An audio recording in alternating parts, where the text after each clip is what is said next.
Good evening. My name is Chris Volkay-Hilditch. I'm Deputy Director of Public Works for the City of Lancaster for Utilities. With me is my coworker, Ben Perwien.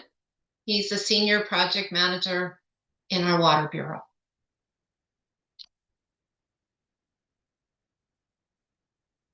This evening, we're here to present the environmental review for our Phase 2 and Phase 3 large diameter transmission main.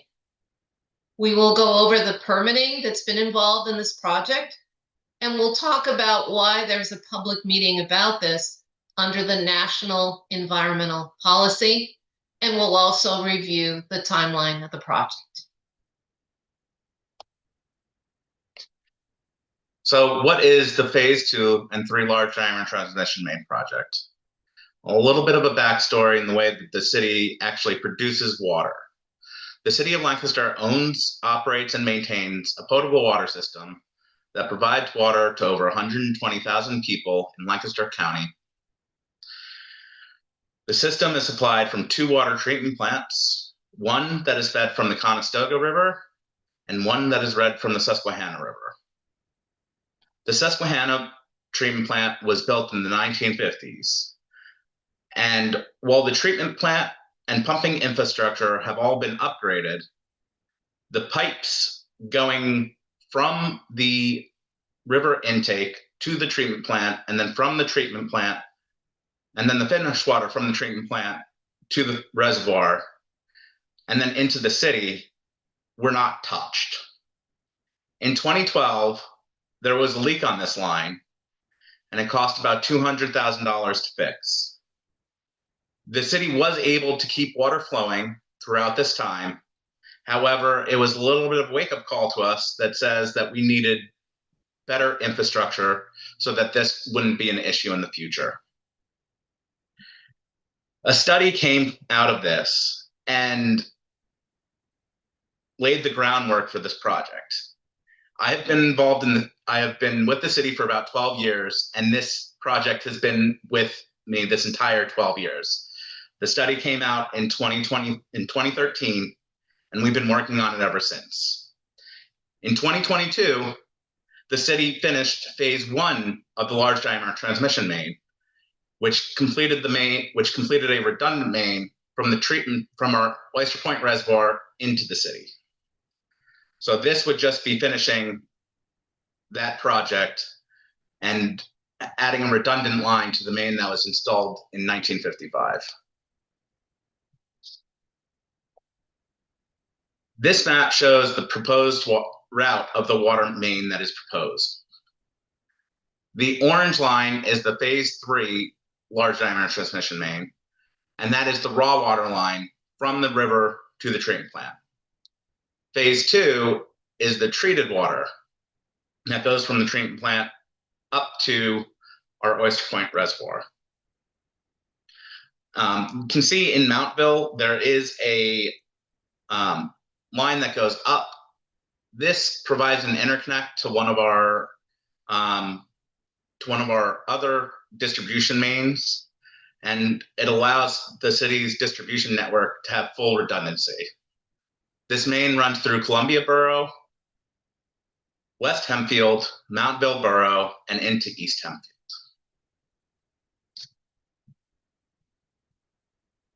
These are some of the required permits that we needed to get for this project. There are many different acronym organizations that were used that provide these permits.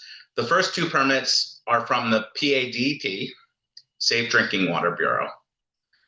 They have one for the raw water phase and one for the finished water phase.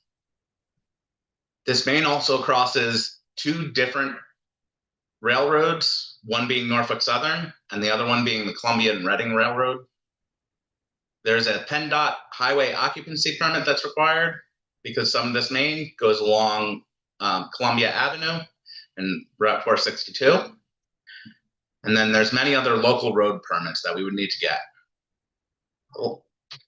NPDES permit stands for the National Pollutant Discharge, and it is required for when you're disturbing the earth, and so that we don't have any issues with the environment while we're doing the construction of this. And then the last permit is the joint permit for the stream crossings. These are joint responsibility between the PADP and the Army Corps of Engineers. All these permits have been applied for, and we're working on getting them, and we're working through comments currently.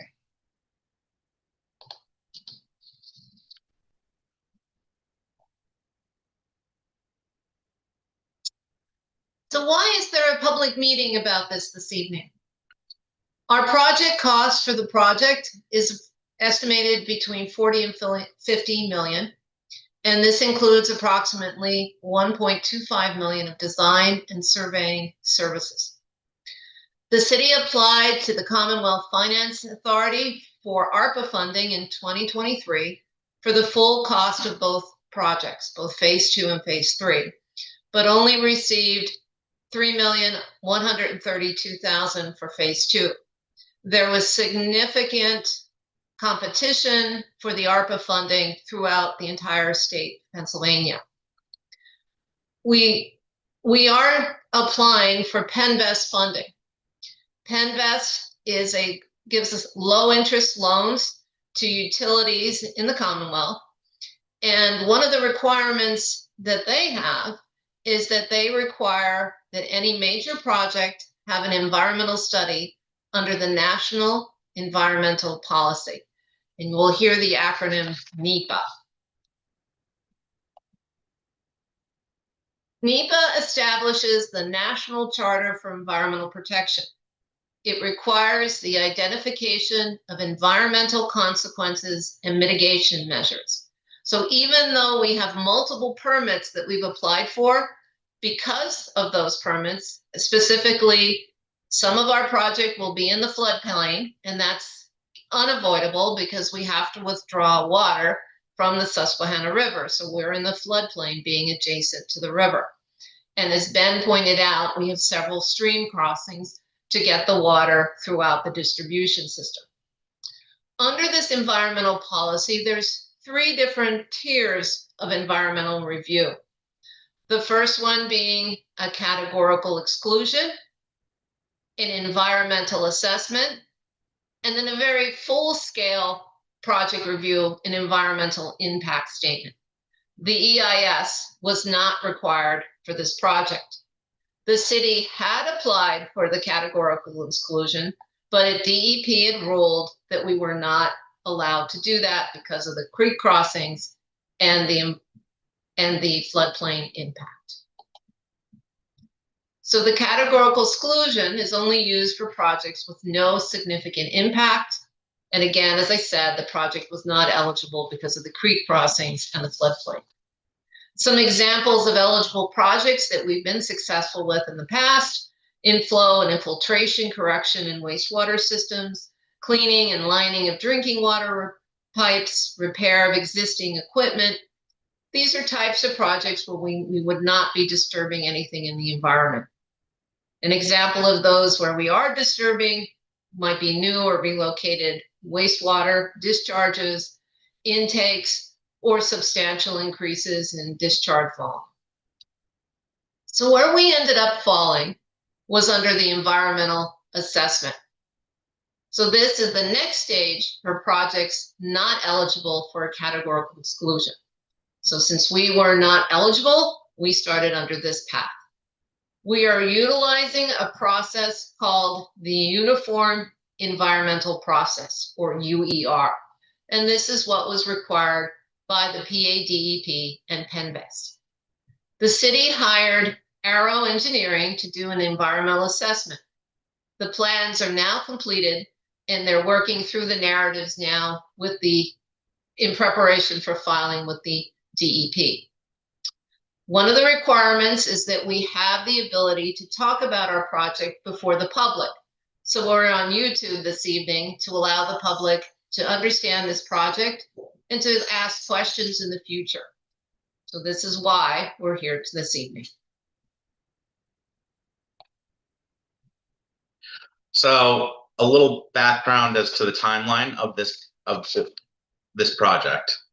So we are applying to these Penvest funds in July of 2025. In September of 2025, we should be receiving all of the permits required we should be finished receiving all the permits required for this project. In October 2025, we should be receiving the Penvest funding approval. And then in October and November, with Penvest on board, we should be bidding construction and buying the pipe. And hopefully hopefully that would come up with a start date of construction of January 2026, with construction being completed in about 15 months or March of 2027.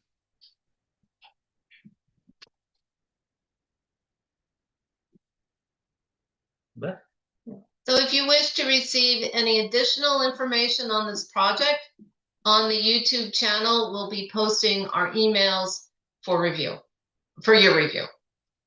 Thank you for your attention this evening, and we'll be starting this project shortly.